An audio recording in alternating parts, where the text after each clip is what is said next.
baca kul huwallahu ahad, Allahu samad, lam yalid wa lam yulad wa lam yakul lahu kufuwan ahad. Nampak? Sama macam 5 jam baca Quran menyamai 10 juzuk. 3 kali baca suti Quran. Kita nak baca suti Quran 3 hari dah habis.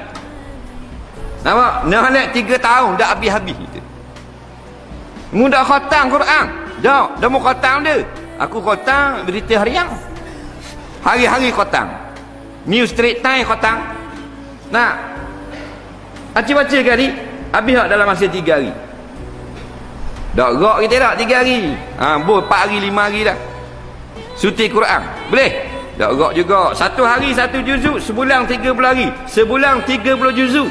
Sebulan punya baca kul huwallahu ahad 3 kali. Menyamai 1 Quran. Batu Imam Hanbali rahimahullahu ta'ala, dia kata siapa yang lalu pada satu tanah perkuburan kemudian membaca 3 kali 11 kali kul huwallahu ahad, 11 kali ni mengambil masa lebih kurang 3 minit. Kul huwallahu ahad 11 kali 3 minit paling lama. Kemudian hadiahkan kepada penghuni kubur tu, maka dia akan dapat pahala sebanyak mana mayat yang ditanang di situ.